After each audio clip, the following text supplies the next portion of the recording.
Tuesday, June 13th, and this is Geeknights. Tonight we reminisce about Counterstrike.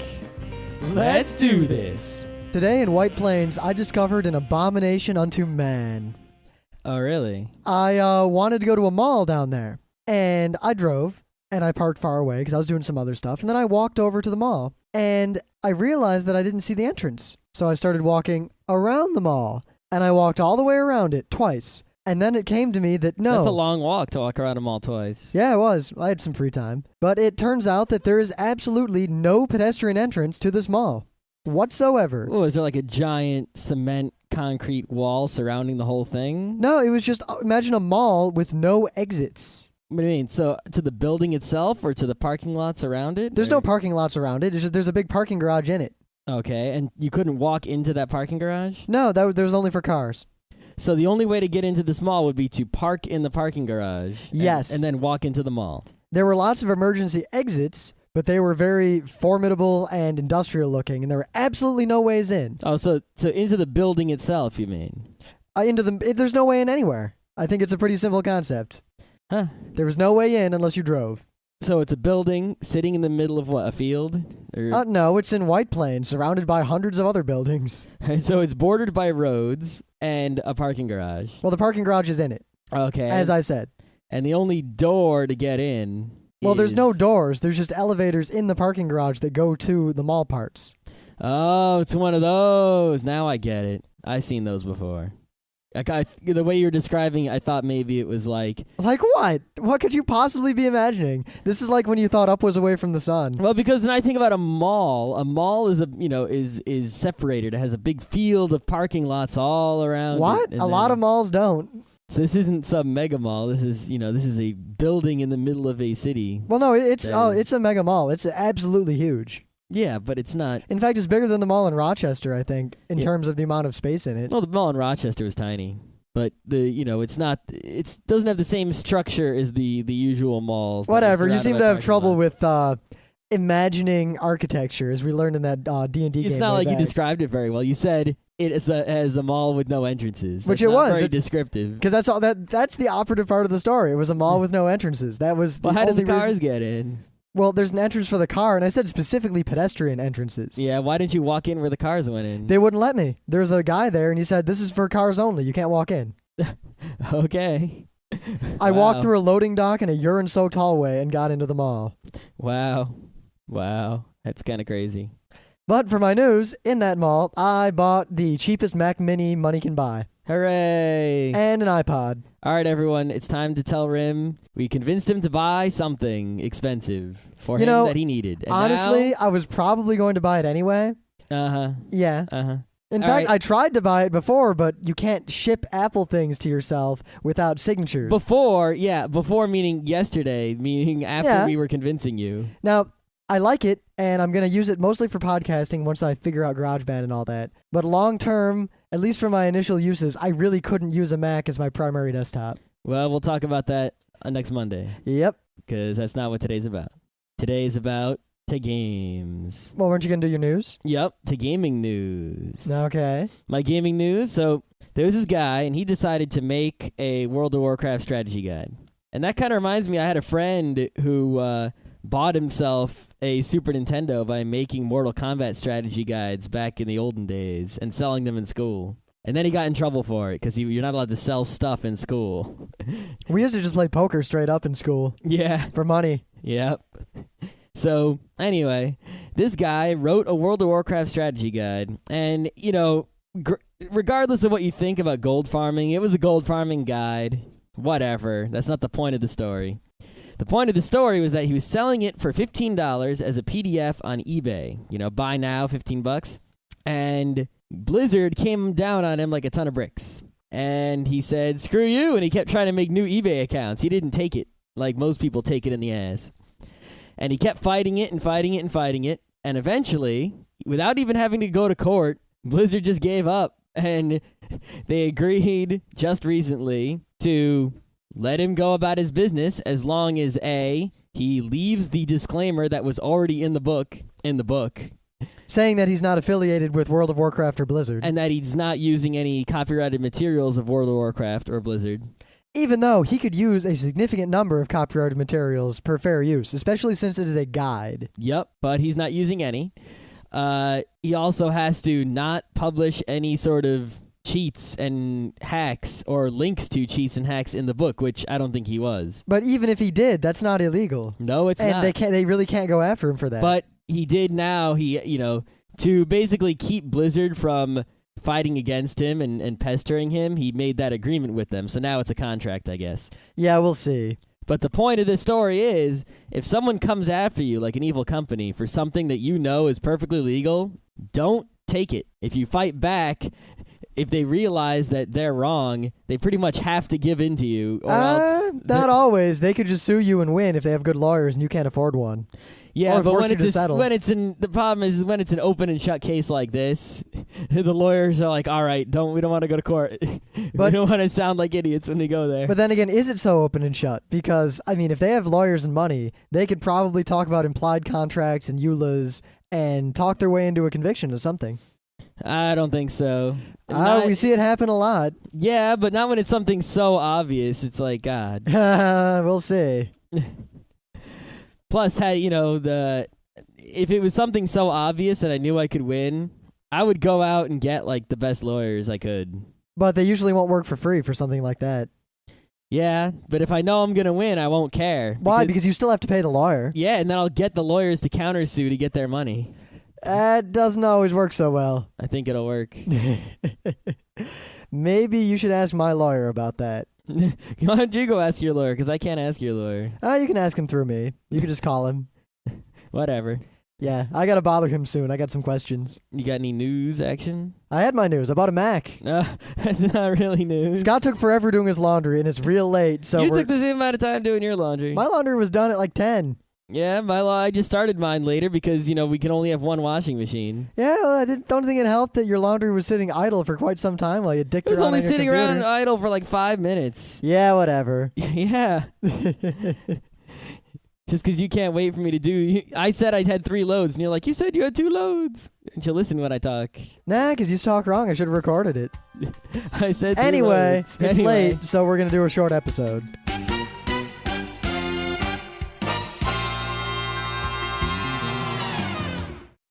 Things of the day. I actually found something kind of cool. There's this video of a passenger plane, a big jetliner, landing at an airport. I don't know what airport. And there's this really, really strong crosswind. And as the plane's coming down, it kind of turns sideways and hovers there, using its engines to hold itself into the wind, and slowly lowers itself and then turns back around and lands. It's crazy. It's pretty crazy. You gotta wonder what the pilot's doing there. I imagine he's either real lucky or real skilled. I mean, if that plane would have not turned back in the right direction, it looks like there's some water there they would have ended up in. Yeah, but I don't think there's any other way to land over there. I have this feeling that sort of thing's a common occurrence, and the pilot just knew what to do. Here's a hint. Don't build airports at places like that. Yeah, I've heard that actually Hong Kong Airport is a lot like that because there was nowhere else to put one. Oh, well, yeah, you got no choice, but... And actually, I heard on NPR today that experts said if New York, New Jersey don't build another airport real soon, the state's screwed.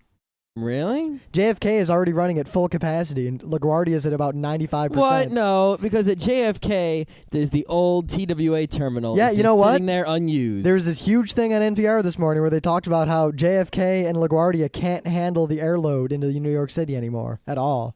And how if we don't build a new airport, then within 10 years, there will not be a way. I'll have to go check that out because... Because what? I've been to JFK, and they have terminals that are sitting there abandoned that they could use. Yeah, apparently they can't or something, or they can't... There's not enough capacity there. Maybe they just need a runway and not a terminal. I think it's just there's not enough capacity there for the expected load. Could be. Since New York City is one of the few cities where the economy is in the upswing and crime is going down. Yep. All right, my thing of the day is actually game-related. Holy crap. Really? Yep. This is a guy named Flying Omelet. He made a website with his top 50 favorite video game ending songs. Extravaganza Part 1. All right, what's number 1? Number 1, I believe, is an RPG named... It's an RPG-heavy list, by the way, if you didn't guess. Well, RPGs tend to have the best music. Yeah, some of them. Number 1, Final Fantasy VI. Number That was a good 2, song. Final Fantasy IV. Final Fantasy IV had a great Number 3, ending song. Chrono Trigger. Number 4 is one of the only non-RPGs in the top of the list, Panzer Dragoon Saga. And, number 5 is Metroid, 6 Earthbound. The list is pretty expected, but the real good part of this list is number 1, he's got an MP3 for pretty much every song in the whole thing. He's got MIDIs for a whole lot of them. And some of them are games you never even heard of. Like, what's the crazy one I never heard of? Like Hyperzone. You ever heard of Hyperzone? Never. I don't really care to either. How about Skyblazer? I've heard of that. I've heard that before. I don't know what the game is, but I've heard the word Skyblazer. Yeah.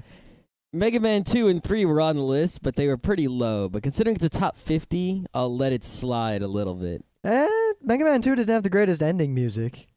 Mega Man 2 had excellent ending music. What are you talking about? It had good music. The ending song wasn't that special. Number 49 is Draken, which is one of those games that's impossible to play. God, Draken. I could do a whole show about how bad that game was. Yeah, there's a lot of bad games on this list that, for some reason or another, this guy thinks they have good ending music. I definitely agree with the guy's top 3 at least. I don't say they're the number. Do you remember the ending song to Final Fantasy IV? Yeah. And while ending songs... do you? How'd it go? I don't remember. But I thought you said you remembered it. I do, but I can't sing it. Oh? Here, it went something like this. Let me push the button on the computer here. Great. Anyway. Yeah. While RPGs have, usually the good, epic music, there are plenty of musics in other genres of video game music that are better. It's sort of like it's picking Final Fantasy 6 and 4 and Chrono Trigger. It's sort of like you're picking the same song 3 times. No, Final Fantasy 6's ending song was vastly different from 4's. Yeah, but it's the same kind of song. What do you mean the same kind of song? It's like if I made a list of best songs ever, period, and I chose all like rock songs for the top 25. It's like, okay, seriously. It's like picking best video game songs ever and choosing mostly RPGs. Well, I think it's partly that RPG music tends to be more classical and more complex in nature. Yep, that's true. Which generally... But that doesn't make it necessarily better than other music. Well, it depends on what criteria he's using for better. And obviously... I think, the guy's criteria, I have to let him slide also, is that it's his top 50 favorites. So this is this guy's favorites. He's not claiming that these are the best ones. Well, I at least agree with him. Yep. I would take his top 50 and just put him in a different order, probably. So because Rim is all tired and wussy. And Scott's tired too. You should have heard before the podcast. I'm not tired. We got to get this done. It's late, and I want to play with my Mac some more. Yeah, it's late and you want to play with the Mac, and I don't care. Anyway, today we're going to talk about something real easy to talk about. Real old. Not that old. It's still being played today. I haven't personally played it in over a year. Me either, but that's besides the point. It hasn't changed very much. We're going to talk about the classic, perhaps number 1 FPS ever in existence, multiplayer FPS, Counterstrike.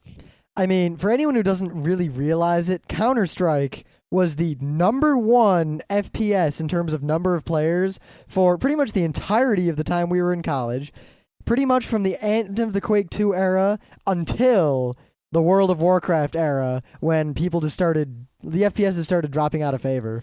Even so, Counter-Strike is still played by thousands and thousands of people around the world. To this day, is perhaps the most popular multiplayer online game ever to exist, and it is doubtful whether it will ever be beaten. Other than Lineage, possibly, in terms of raw numbers. But I think World of Warcraft has beaten Lineage in numbers now. Oh, now it is. Yeah.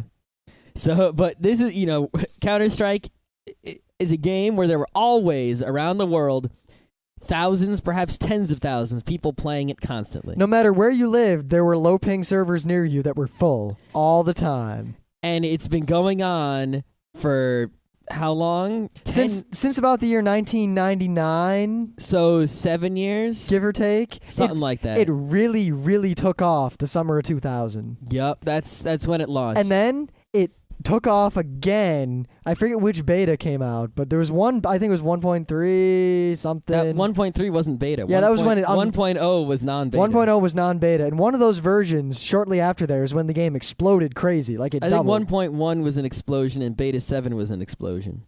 Yeah, Beta 7's the one I think I was thinking of. Yeah. So let's talk about how we started playing Counterstrike. All right. Well, the thing is, I tried it first before Scott, but Scott played it before I did. It's kind of weird, but I'd heard of this Counterstrike, and so I think it was Ken or someone told me to play it, and I got it, and I played it, and I died right away.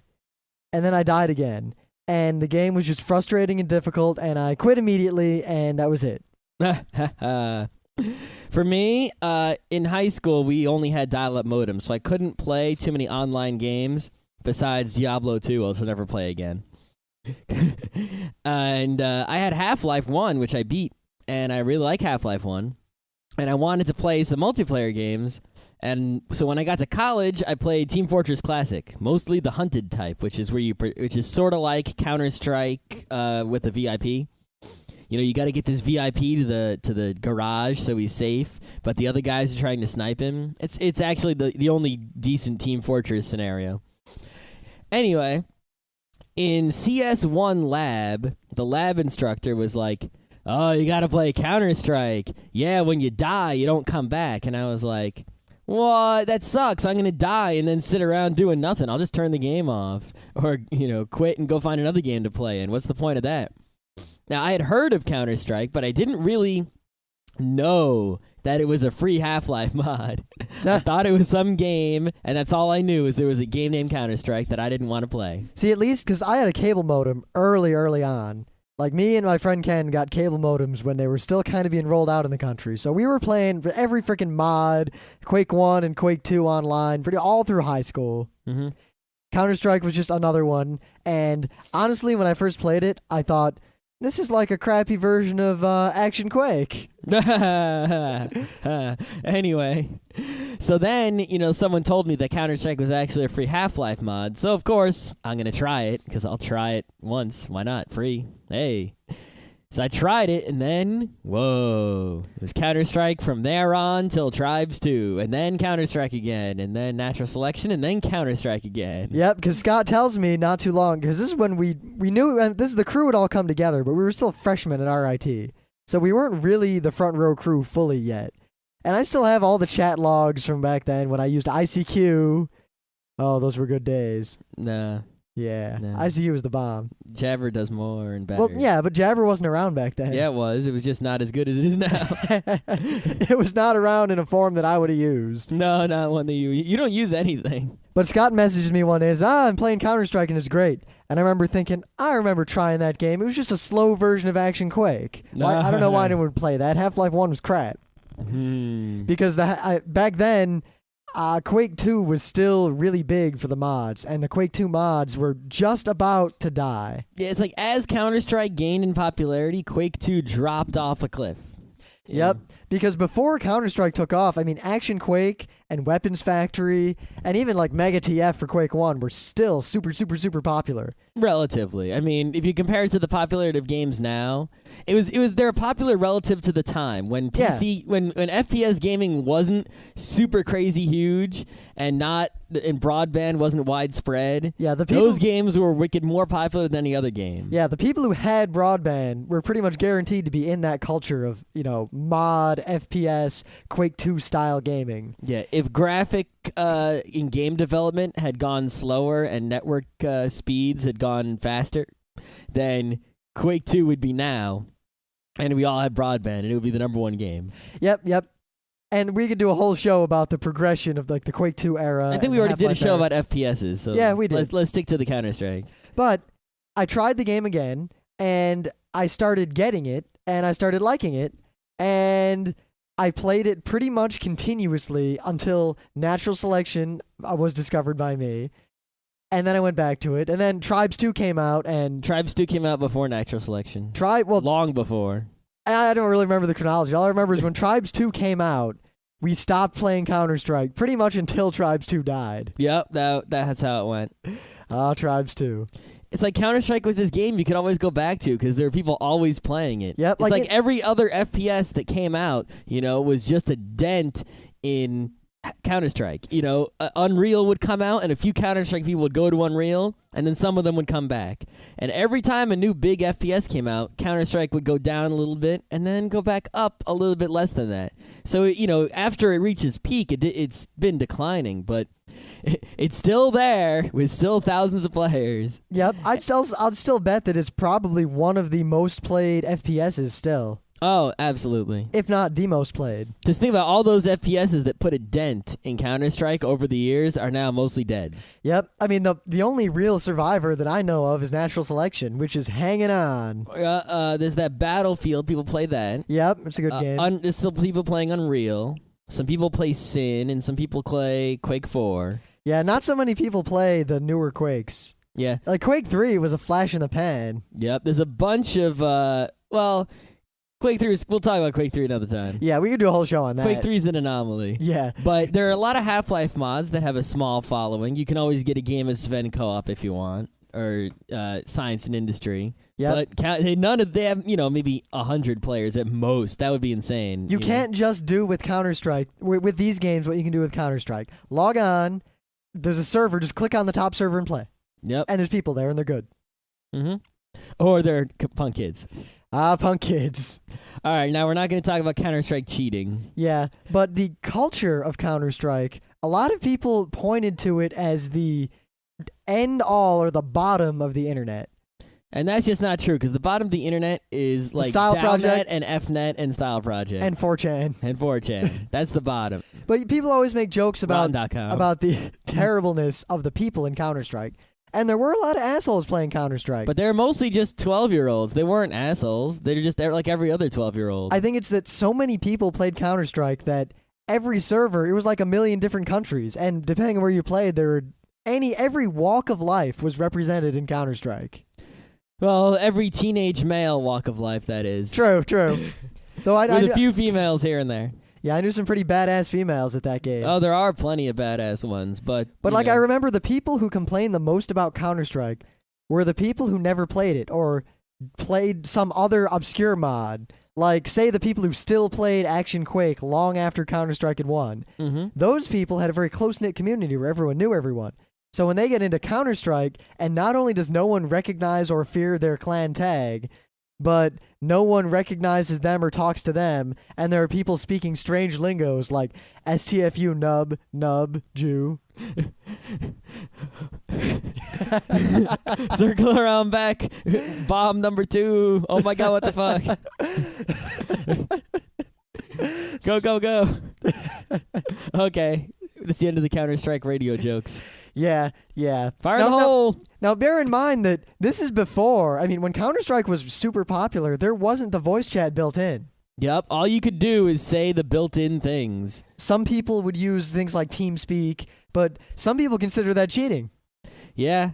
There's a lot of dead speak going on, so they didn't want anyone to use any out-of-game chat things while you play Counter-Strike. Which I have to admit, Scott and I were the masters of. Oh, we were totally the masters, because we'd be in the same room playing for anyone who doesn't know, the way Counter-Strike works, let's do a short description. We should. So, there's 2 teams, the terrorists and the counter-terrorists. And there's 3 scenarios. The DE, demolition scenario, the CS, Counter-Strike scenario, and the AS, the long-forgotten assault scenario? Well, no, AS was assassinate. Assassinate scenario. No, and you're the forgetting. ultra long lost escape ES scenario. Oh, escape. Now let's talk about the ultra long lost, never to be played again escape scenario. Now it was a really cool idea, but it didn't work. Well, the reason it didn't work is that back when that was around, and even today, it's hard to make maps in Half-Life. And real Half-Life hard. 2, because you have to make the map by modeling it.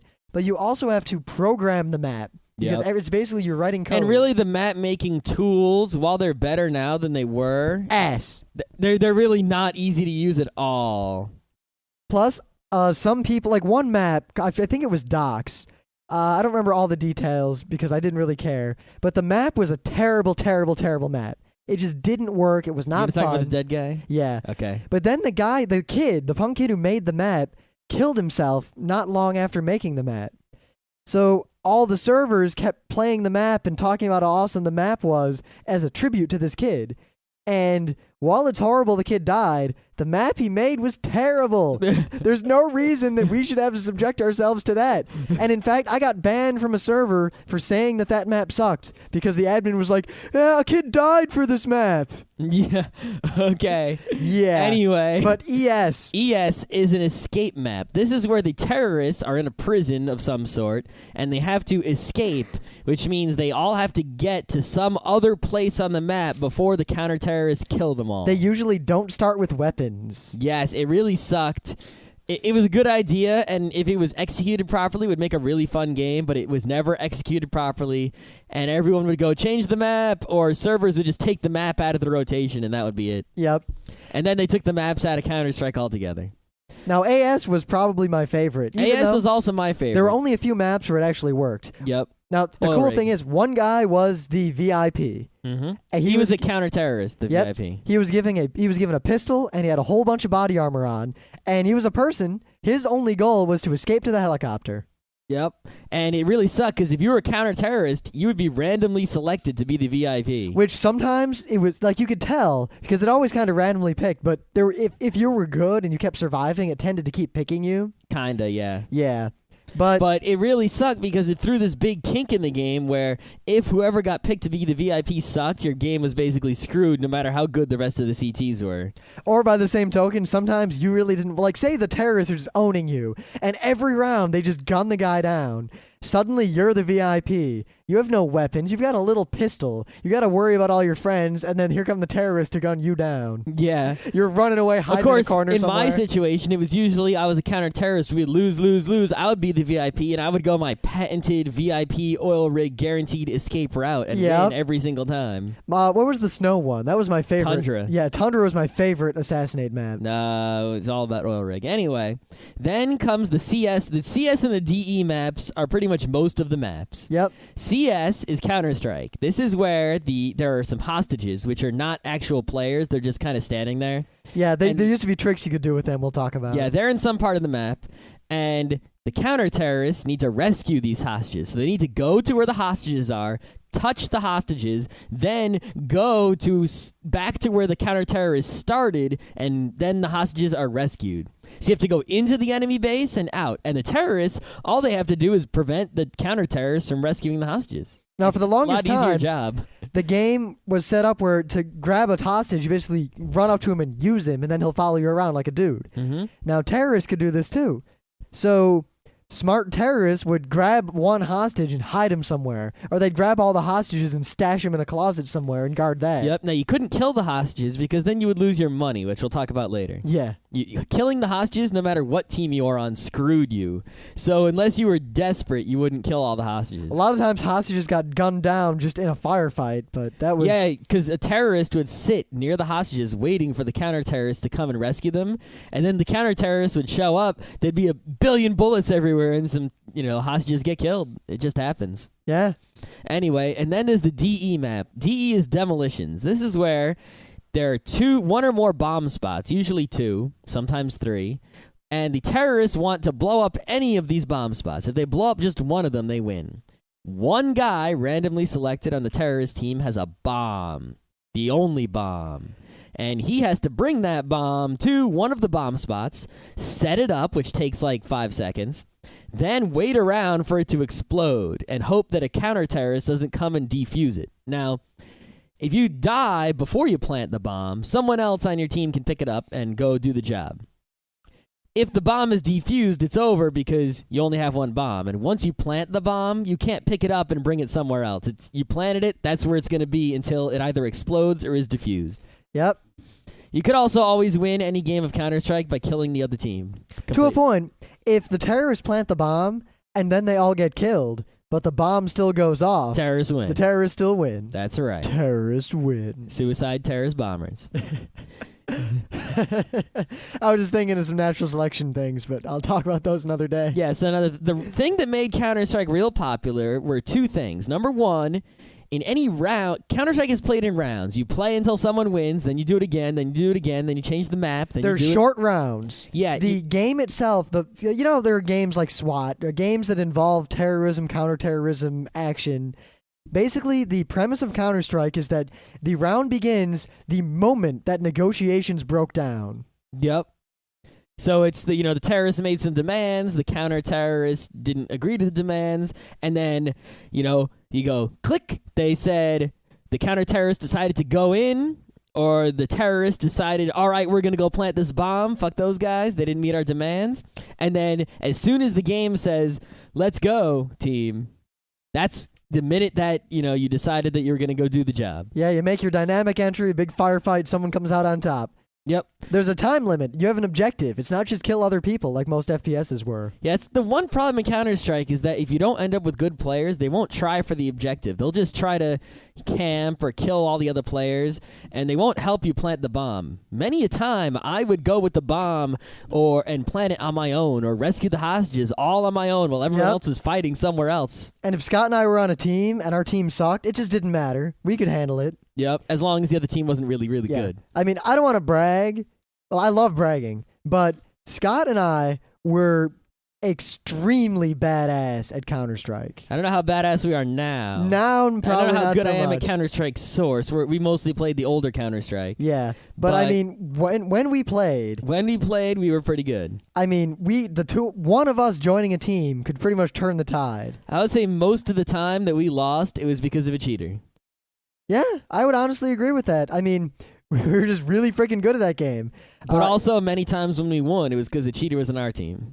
You want to know why we were so good? We wasted countless hours when we were freshmen. Whenever we playing this weren't game. in class, we were playing Counter-Strike until nighttime when we did something else instead. Yeah, because we'd all get together and play D&D and Battletech and stuff at night, but during the day between classes, we just played Counter-Strike. Yeah, what else are you going to do for that short amount of time? 5 rounds of CS, duh. And you know what's amazing?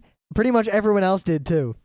Yep, walking around the dorms in RIT at any given daylight hour. You could hear in any room was either digga-digga-digga-digga-digga, digga-digga-digga, or fap. Those are the two things you heard at RIT dorms. Sometimes you heard both. Ooh. One roommate's playing, doesn't notice. The other roommate's finishing something up. Anyway, the two gimmicks, they're not really gimmicks. They're They're the gameplay aspects that make Counter-Strike unique and awesome. Yeah, the gimmicks. Yes, exactly. One of them is that when you die, you don't respawn. Now, if you've ever played Quake, the second you die, you push a button and now you're in the game again immediately. And you just keep playing and playing and playing until you get enough kills and the game's over. In Counter-Strike, when you die, you're out for the rest of the round. Until one of the teams wins, you can just float around doing nothing. Usually watching what's going on. Well, early on, you could watch what was going on, and now you can too. I remember in one version, they added the black screen of death. Yep. So you couldn't see. Or at least you could only see what your teammates could see. Yeah. Because otherwise, here's the scenario. I think that's the way it is now. Which Scott and I did occasionally just for fun. Usually when we were on opposite teams. Like I was a terrorist and he was a counter-terrorist. But then say he died because one of us shot him. He would then tell me where the last guys were just to end the round quicker. But, all right, so we're on the same team, let's say, in a tournament, whatever, and I die. What's to stop me from floating around and then calling Scott on his cell phone and telling him, yeah, the last terrorist is hiding behind the box at the far end of bomb site B? Yep. And that was known as ghosting, and it's kind of cheating, but not really. Yeah, it's pretty much cheating. Yeah. The thing is, no one ever did it in a real match, and if you did, you were just kind of an asshole. No one did it in a real match, no. But anyway, the second thing about Counter-Strike was the weapons.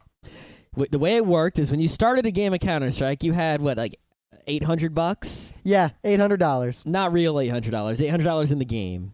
And with those $800, you could buy weapons. And different weapons cost different amounts of money. And you had to pay for ammo, and you had to pay for armor, and you had to pay for grenades. And the weapons were varied enough to where you really felt good buying a different weapon. And the weapons were all modeled after real weapons. Now, they weren't realistic in a literal sense. A military fanboy would be pissed off. However, but compared to Quake or Doom or Wolfenstein, these things were awesome. They were extremely realistic from a minor pseudo-military fanboy perspective. Exactly. You know the kids you hear. I mean, you hear them all the time online talking about the merits of the Steyr AUG versus the M4 carbine. Carbine. A lot of people say carbine. Whatever. Anyway, those kids, they eat it up. Kids love talking about Desert Eagles and how awesome they are. Mm-hmm.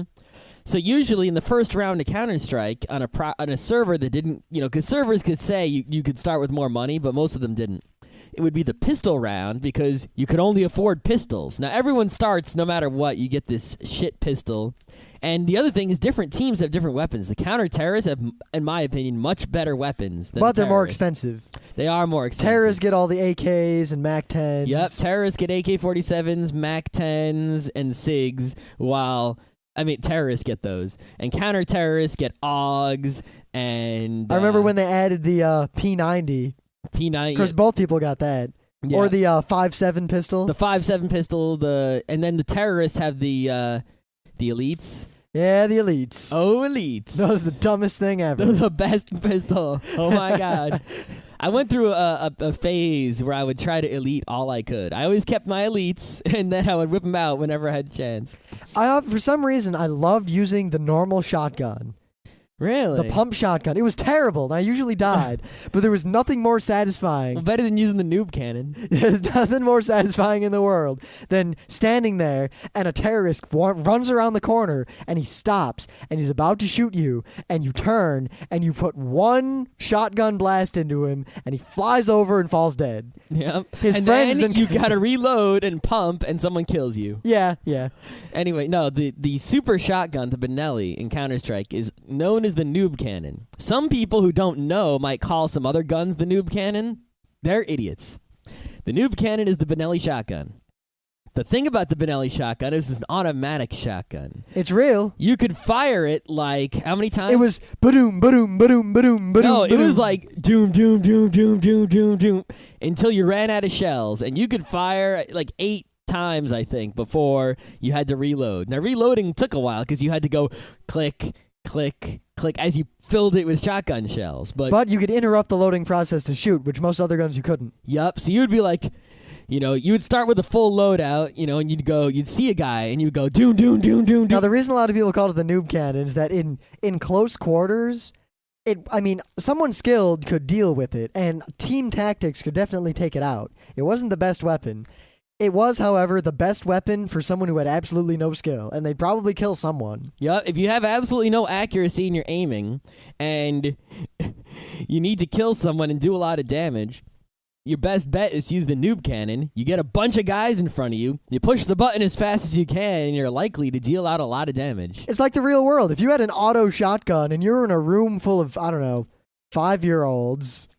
If you had an auto shotgun and you were in a room full of Navy SEALs, you would still hose them and they would kill you maybe after you shot a bunch of shells. Yep. You could get plenty of shots off if you knew what you were doing. You can't miss a target with an automatic shotgun. Especially not like across the room. Maybe across the field, but not across the room. And Counter-Strike had a lot of rooms and not so many fields because the Half-Life engine didn't really allow for outdoors so much. Yep. Half-Life 2 engine fixes that. Now, we actually at one point decided to run a Counter-Strike server on, how slow was that piece of crap computer we had? It was a piece of shit, man. I think it was my old Pentium 3 450? Or no, it was slower than that. It was even slower. It was a Pentium 200, I think. I think it was a Pentium 200. It might have been a 233. It was old and shitty. We really wanted to run a Counter-Strike server, but we didn't have money or extra computers. Mm-hmm. So we took this crap old computer, we put Counter-Strike on it. We discovered that as long as less than 7 people were on the server, the ping was okay. If more than 7 people were on, or if the map was actually a real map as opposed to Icy World, which was the only map we could run. Yep.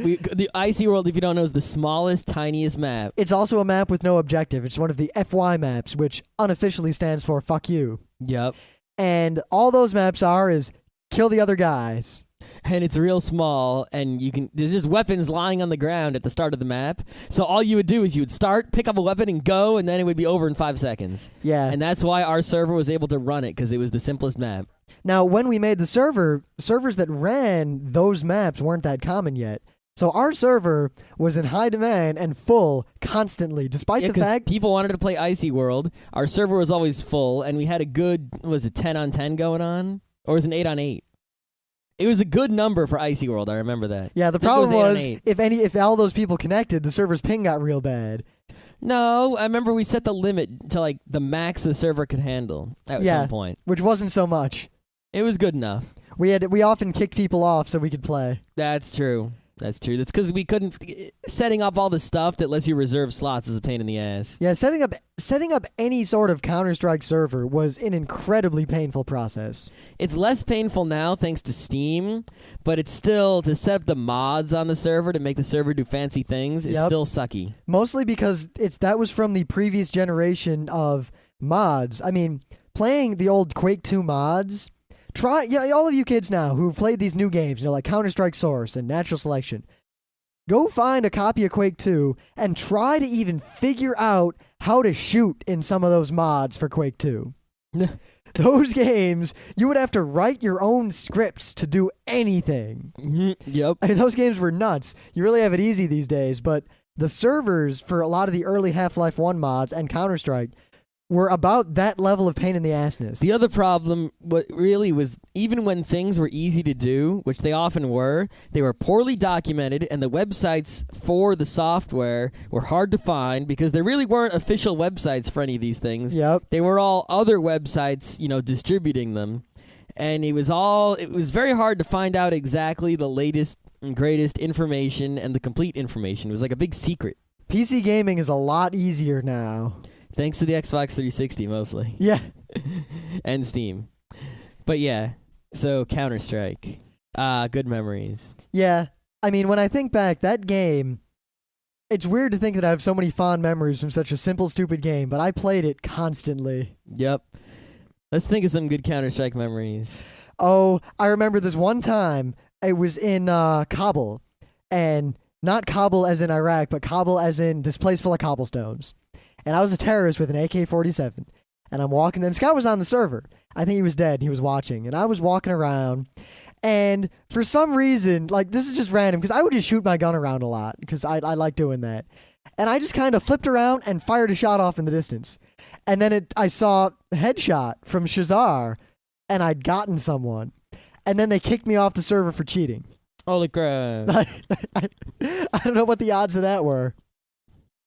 I had a similar situation on this map. I forget the name of it, actually. It was like this Spanish castle or something, and it was water, and you would run into the castle. I don't really remember. I remember that map. And I think there was a sundial somewhere. Yes. I don't know what it was called. Not many servers ran it, but I love that map. Yeah. And I think we had the bomb planted, or I was looking for the bomb. I remember I was a terrorist, and I wanted to plant the bomb. And I was walking around. And I had a Desert Eagle, and that was about it. I had used up everything else. And this guy's coming down the stairs, and I pretty much turn and fire one shot, and he just falls over dead. And I'm like, holy crap. And the guy was like, lucky shot. And I'm like, yup. That's what that was. I've had a lot of moments where it was real dicey. Like, my whole team gets killed, and I'm on my own, and I got a pistol and the bomb, and somehow I'd weasel my way through everyone, plant the bomb, kill a bunch of people, go on a rampage. I have a lot of great moments where my favorite thing to do in Counter-Strike is to take a clever path through the map. Like on Aztec, I would always take the secret stairs. Even though it's not so secret anymore. No, and in Assault, Oil Rig, I would always go my secret back way, where basically no one would be where I was until I made my mad dash for the helicopter. And there was also a good one in Vegas. I would take the back way also. That was a good map. One time, this isn't anything awesome I did. I was playing in, it was Office, and I was the last counter-terrorist alive, and the last terrorist was also alive. It was 1 versus 1. And I know that everyone else in the map was watching us, because our little fight was going on for a while. We were stalking each other around. It was an unlimited time server. So I was stalking, real carefully. I had my M4 silenced, and I'm poking around, and I was walking silently, and he was walking silently, and for minutes and minutes, we couldn't find each other. So finally, I'm walking very slowly, and for a while, and then I get this feeling, and I turn around, and he's standing right there with a knife, and he's been standing there, and I didn't know what to do. I jumped out of my chair like, ah! And then he stabbed me to death. And then the voice chat turned on for me for all the dead people, and all I heard was them laughing their asses off as they explained to me that he'd been following me like that for over a minute. And the fact that I was so dumbstruck I couldn't even shoot him. Yeah, it's a good one. Yeah, like I was like, ah! And I stood up a little bit, and it was too late. Yeah, in Counterstrike, you always want to look all over the place real quick all the time. Yep. Most of the time when you die in Counterstrike, it's you shot in the back. Usually when you're facing someone, the odds of a firefight is pretty much just random.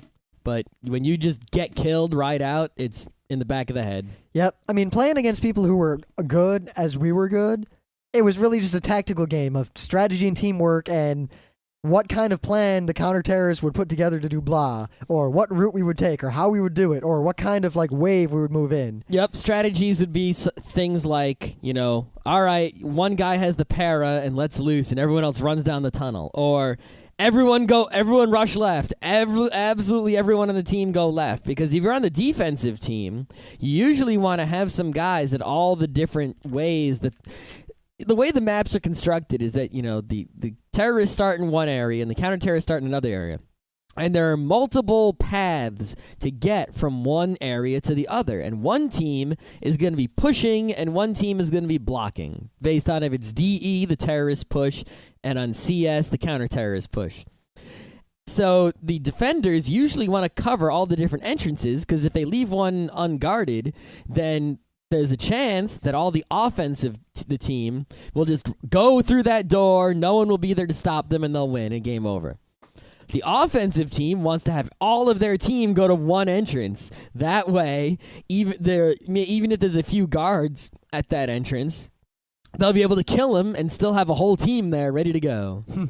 So, the strategy would be like rush left, rush middle, rush right, stuff like that. But even then, I mean, good teams, you had the actual mechanics of, all right, they'll run in, and this guy will sweep to the left, and this other guy will run straight forward, not looking at anyone. The next two people walk in and throw flashes in this direction. Plans like that. Yep, and there would also be, defensive strategies that, the way I described it, you think the offense would always win, but the defense could do things like throw flash grenades as soon as they saw anyone walk through the entrance. Then that would be a signal to all the other defenders to get over there, as well as completely screwing up the offense.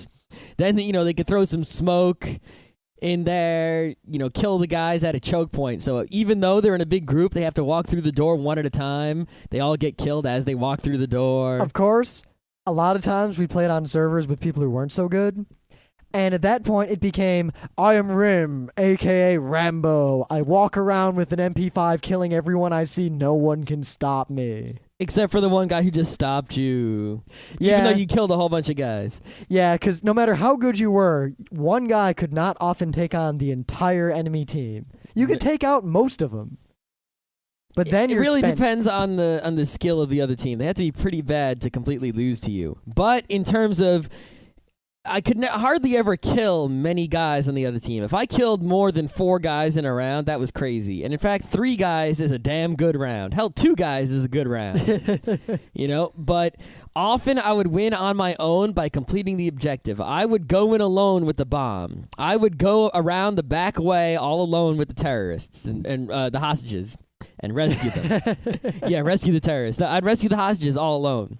But trying to fight the other team alone was, how do you say? I don't know how you say. What are you trying to? Fruitless. Silly. What's the other word for silly? Silly. A waste of time. Futile. It was futile. That's the word. That's the one. Futile. Rawr. Yes, trying to fight the other team on your own was futile. But I think that's enough rambling. We killed enough time, and now I can finish playing with my brand new shiny Mac Mini and then go to bed. And next Monday, Rim will talk about the Mac. Yep, because I'm not switching to OS X, but I am adding OS X to my repertoire of computing. And I will have many insights, both pro and con, to the experiences I've had. Also, if anyone's interested, I switched from Gen 2 to Ubuntu today. Yeah, Captain Gen 2 has just switched. Well, we'll talk about that next Monday also. We'll talk about the 2 switches. Monday will be switch day. Yes, there you go.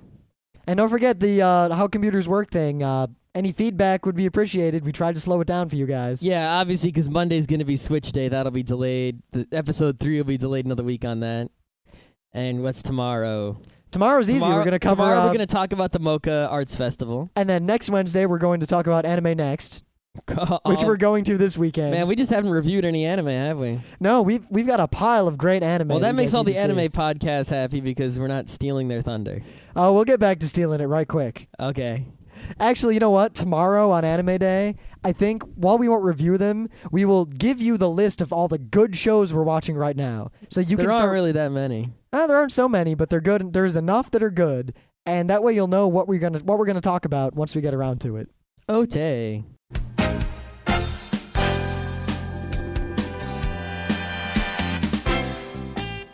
And that was Geeknights with Rim and Scott. Special thanks to DJ Pretzel for our opening theme. Be sure to visit our website at www.frontrowcrew.com. If you like our podcasts, you'll love our forums. Make sure you visit them. You can send your email feedback to geeknights@gmail.com. And if you want, you can leave us a voicemail at 206-333-1537. Geeknights airs every weeknight, Monday through Thursday. Geeknights is recorded with absolutely no studio and no audience. But unlike those other talk shows, it's actually recorded at night.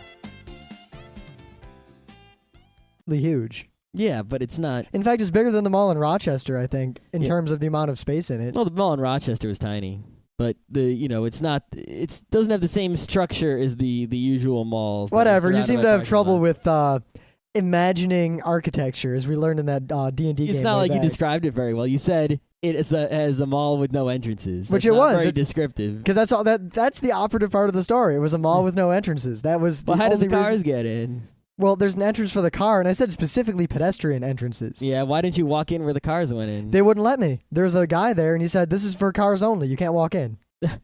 Okay. I walked through a loading dock and a urine-soaked hallway and got into the mall. Wow. That's kind of crazy.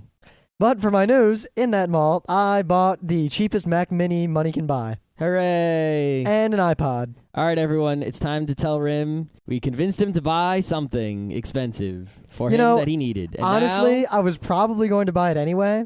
Uh-huh. Yeah. Uh-huh. In fact, I tried to buy it before, but you can't ship Apple things to yourself without signatures. Before meaning yesterday, meaning after we were convincing you. Now, I like it, and I'm going to use it mostly for podcasting once I figure out GarageBand and all that. But long term, at least for my initial uses, I really couldn't use a Mac as my primary desktop. Well, we'll talk about that next Monday. Yep. Because that's not what today's about. Today's about to games. Well, weren't you going to do your news? Yep, to gaming news. Okay. My gaming news, so there was this guy, and he decided to make a World of Warcraft strategy guide. And that kind of reminds me, I had a friend who bought himself a Super Nintendo by making Mortal Kombat strategy guides back in the olden days and selling them in school. And then he got in trouble for it because you're not allowed to sell stuff in school. We used to just play poker straight up in school. Yeah. For money. Yep. So, anyway, this guy wrote a World of Warcraft strategy guide. And, regardless of what you think about gold farming, it was a gold farming guide. Whatever. That's not the point of the story. The point of the story was that he was selling it for $15. The mall would be to park in the parking garage. Yes. And then walk into the mall. There were lots of emergency exits, but they were very formidable and industrial looking, and there were absolutely no ways in. Oh, so into the building itself, you mean? There's no way in anywhere. I think it's a pretty simple concept. Huh. There was no way in unless you drove. So it's a building sitting in the middle of what, a field? No, it's in White Plains, surrounded by hundreds of other buildings. So it's bordered by roads and a parking garage. Well, the parking garage is in it. Okay. As I said. And the only door to get in there's no doors. There's just elevators in the parking garage that go to the mall parts. Oh, it's one of those. Now I get it. I've seen those before. The way you're describing it, I thought maybe it was like... Like what? What could you possibly be imagining? This is like when you thought up was away from the sun. Well, because when I think about a mall is is separated. It has a big field of parking lots all around. What? A lot of malls don't. So this isn't some mega mall. This is a building in the middle of a city. Well, no, it's a mega mall. It's an absolute $dollars as a PDF on eBay.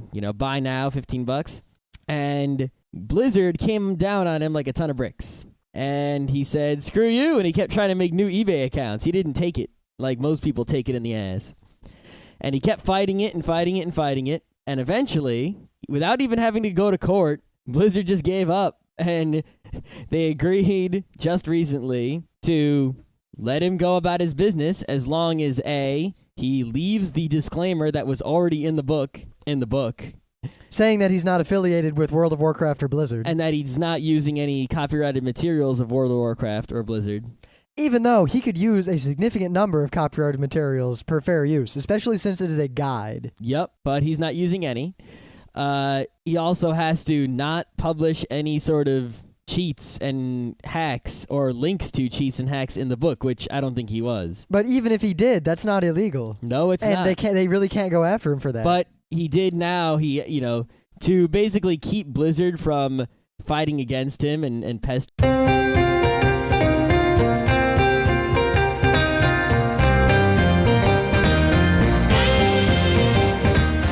It's Tuesday, June 13th, and this is Geeknights. Tonight we reminisce about Counterstrike. Let's do this. Today in White Plains, I discovered an abomination unto man. Oh, really? I wanted to go to a mall down there, and I drove, and I parked far away because I was doing some other stuff, and then I walked over to the mall, and I realized that I didn't see the entrance. So I started walking around the mall, and I walked all the way around it twice. And then it came to me that no. That's a long walk to walk around a mall twice. Yeah, it was. I had some free time. But it turns out that there is absolutely no pedestrian entrance to this mall whatsoever. Oh, is there like a giant cement concrete wall surrounding the whole thing? No, it was just, imagine a mall with no exits. What do you mean? So to the building itself or to the parking lots around it? There's no parking lots around it. It's just, there's a big parking garage in it. Okay, and you couldn't walk into that parking garage? No, that was only for cars. So the only way to get into